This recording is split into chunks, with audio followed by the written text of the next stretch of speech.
बाजारातनं चिंच आणायची, ती फोडायची आणि मग ते चिंचोक्या वेगळ्या करायच्या, त्याची पावडर बनायची. फार किचकट काम आहे ना, पण नाही. हे काम फक्त काही सेकंदाचं आहे. तर चला आपण व्हिडिओला सुरुवात करूया. त्याआधी तुम्ही जर माझ्या यूट्यूब चॅनलवर नवीन असाल, तर पटकन लाईक आणि सबस्क्राईब करून घ्या. व्हिडिओ कुठेही स्किप न करता शेवटपर्यंत बघा. अशी मी तुम्हाला जादू दाखवणार आहे, की अगदी चिंचोक्या वेगळ्या आणि आपली चिंच पावडर रेडी. आता मी इथे चिंचा घेतलेल्या आहेत. ह्या माझ्या एका मैत्रिणीने मला चिंचा दिलेल्या आहेत, कारण त्यांना फोडायला जीवावर आलेली होती. म्हणजे ताई कोण फोडत बसेल, तर तुम्हाला चिंचा हव्या असतील तर घेऊन जा. मी शेतातनं आणल्या. म्हटलं ठीक आहे चला. त्यांनी मला चिंचा दिल्या. मग काय तुमच्यासाठी मी व्हिडिओ घेऊन आलेली आहे. तर आता आपण चिंचाची साल काढून घ्यायची आहे. बघा चिंचा जर जास्त दिवस राहिल्या तर त्या खराब होतात. मग आता मी इथे अशी चिंचाची साल काढून घेणार आहे. ही साल अगदी इझी हाताने सुद्धा निघते. अशी आपल्याला पूर्ण साल काढून घ्यायची आहे आणि त्या ज्या काड्या असतात साईडने त्यासुद्धा आपल्याला काढून घ्यायच्या आहेत. म्हणजे आपली जी पावडर आहे ती छान स्वच्छ तयार होईल. तुम्ही माझा व्हिडिओ कुठून बघत आहात ते सुद्धा आम्हाला कमेंटमध्ये नक्की कळवा. कितीही चिंचा असल्या तरी तुम्हाला फोडायला अजिबात कंटाळा येणार नाही. चिंचोक्या वेगळ्या करायला कंटाळा येणार नाही. चिंच अशी स्वच्छ करून घ्यायची आहे. इथे मी तुम्हाला फोडून दाखवते. चिंच चिवट असल्यामुळे त्यातनं बी निघायला खूप त्रास होतो. तरीसुद्धा ही चिंच छान वाळलेली आहे. जर ती अगदी ताजी ओली असली तर ती चिंचोकी निघायला खूप त्रास देते. आता इथे मी पूर्ण चिंच निवडून घेतलेली आहे. त्याचं जे वरची टरफलं आहेत, ते टरफलं मी पूर्ण काढून घेतलेले आहेत. हे बघा, अशा प्रकारे आपण चिंच आणि टरफलं बाजूला केले आहे. चिंच खूप दिवस जर अशीच पडून राहिली तर ती खराब होते, तिला जाळं लागतं, बुरशी लागते आणि पाऊस पडल्यानंतर तर त्यामध्ये अळ्यासुद्धा पडतात. म्हणून पाऊस पडण्याच्या आधी आपल्याला चिंच ही स्वच्छ करून डब्यात भरून ठेवायची असते. आपण त्याला मीठ वगैरे लावून घ्यायचं आणि बरणीमध्ये भरून ठेवायचं, म्हणजे आपली चिंच वर्षभर खराब होत नाही. आता ही जी खराब झालेली चिंच आहे, ही आपल्या काही एक उपयोगाची नाही. तर बघा आता मी इथे काही चिंचांमधल्या चिंचोक्या काढून घेतलेल्या आहेत. तुम्हाला दाखवत आहे मी. बघा अशा चिंचोक्या साईडला करून घेतलेल्या आहेत आणि दुसऱ्या ज्या प्लेटमध्ये चिंचा घेतलेल्या आहेत, त्या चिंचामधल्या ज्या चिंचोक्या आहेत त्या मी काढल्या नाही. जशाच्या तशा चिंचोक्या राहू दिलेल्या आहेत. म्हणजे तुम्हाला दाखवायचं आहे की चिंचोक्या किती इझी निघतात असं. तर बघा आता मी इथे पॉलिथिनची बॅग घेतलेली आहे. जी कुठलीही असेल ती चालेल. त्यामध्ये आता आपण ज्या चिंचा निवडलेल्या आहेत, त्या आपण या पॉलिथिनच्या बॅगमध्ये अशा टाकून घ्यायच्या आहेत.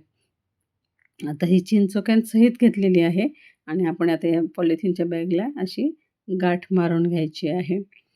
नंतर दुसरी पॉलिथिनची बॅग घेतलेली आहे आणि त्यामध्ये सुद्धा आपण ज्या चिंचोक्या काढलेल्या आहेत, त्या चिंचा मी ह्या पॉलिथिनच्या बॅगमध्ये भरून घेणार आहे.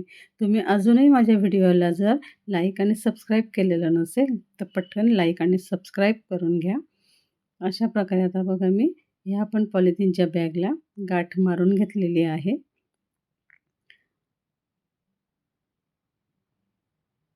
गाठ मारून झाल्यानंतर मी ह्या ज्या पॉलिथिनच्या आपल्या ज्या बॅग्स आपण पॅक केलेल्या आहेत, या बॅग्स मी आता फ्रीझरमध्ये ठेवून घेणार आहे. एक 6 ते 7 तासासाठी ठेवणार आहे. व्हिडिओ स्किप न करता शेवटपर्यंत बघा. मी तुमच्यासाठी नवनवीन व्हिडिओ घेऊन येत असते.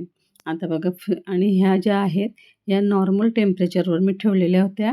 या बघा अशा वातळ झालेल्या आहेत. त्याचा अक्षरशः लाडू जरी बनवला, तर त्याचा लाडूसुद्धा तयार होणार आहे. आणि आता आपण फ्रीझरमधनं ह्या कॅरी बॅग काढलेल्या आहेत. आता मी इथे तुम्हाला जादू दाखवणार आहे. तुम्हाला अजिबात चिंचोक्या वेगळ्या करायला कंटाळा येणार नाही. आता आपण हे एक पेपर घेतलेला आहे. पेपर मी अगदी 3-4 पदरी घेतलेला आहे, कारण तो फाटू नये म्हणून. आता ह्याच पेपरला मी फोल्ड करून घेणार आहे. बघा असा पेपर मी फोल्ड करून घेतलेला आहे. मुसळी घ्यायची आणि मुसळीने असं वरून ठोकायचं आहे. अगदी काही क्षणामध्येच तुमच्या बघा चिंचोक्या बाजूला झालेल्या आहेत. ज्या अजून साईडला आपल्या इकडे-तिकडे झाल्या आहेत, त्याला एकदा परत ठोकून घ्यायचं आहे. हे बघा, चिंचोक्या वेगळ्या आणि चिंच आपले छान अशी मोकळी झालेली आहे. ह्या चिंचोक्या आपल्याला निवडून घ्यायच्या आहेत. चिंचोक्या बाजूला करून घ्यायच्या आहेत. आम्ही शाळेत असताना ह्या चिंचोक्या खूप भाजून खायचो. आई-वडील आम्हाला रागवायचे, दात खराब होतील. तर आम्ही अक्षरशः दप्तरामध्ये ठेवून चोरून-चोरून खायचो. आमच्या कंपासमध्ये कायम चिंचोक्या असायच्या. पण आता कळतंय, की आपण चिंचोक्या खायला नको होत्या. खरंच आमचे दात खूप किडलेले आहेत. बघा, अशा प्रकारे आपण आता चिंचोक्या वेगळ्या करून घेतलेल्या आहेत. तुम्ही पण आमच्यासारख्या चिंचोक्या भाजून खायच्यात का? बघा, अशा चिंचोक्या आम्ही कधीच फेकत नव्हतो. अक्षरशः आम्ही यांना लपवून-लपवून ठेवत होतो. बघा, आता आपण ही जी चिंच बाजूला केलेली आहे चिंचोक्यांपासून, ती एका बाउलमध्ये काढून घेतलेली आहे.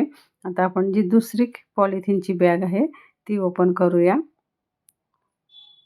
आणि त्यामधून सुद्धा आपण अशी जी चिंच आहे, ती बाहेर पेपरवर तुम्हाला मी टाकून दाखवत आहे.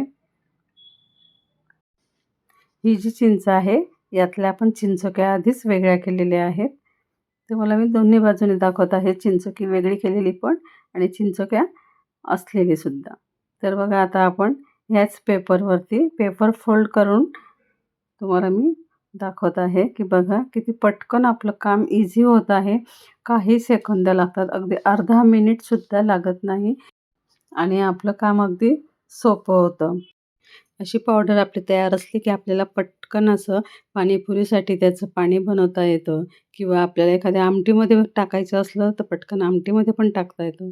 आता इथे मी मिक्सरचं भांडं घेतलेलं आहे, चटणी पॉट आणि त्यामध्ये ही जी आपण चिंच थोडी काढून घेतलेली आहे, ती टाकून घेतली आणि अगदी काही सेकंदच मिक्सरला लावून फिरवून घेतलं आहे. बघा, अशी फाईन अशी मस्त चिंच पावडर आपली रेडी झालेली आहे. तुम्हाला व्हिडिओ कसा वाटला ते आम्हाला कमेंटमध्ये नक्की कळवा. इतकी सोपी पद्धत तुम्ही कुठेही बघितली नसेल, अशी तुम्हाला मी सोपी पद्धत आणि पटकन होणारं काम दाखवलं आहे. तर व्हिडिओ जर आवडला असेल तर जास्तीत जास्त लाईक, शेअर, सबस्क्राईब करा. सोबत जे बेल आयकॉन दिलेलं आहे, तिथंही प्रेस करायला विसरू नका. त्यामुळे काय ना, तुम्हाला माझ्या नवीन व्हिडिओची नोटिफिकेशन अगदी लगेच मिळेल. परत भेटूया आपण नवीन व्हिडिओसोबत. धन्यवाद.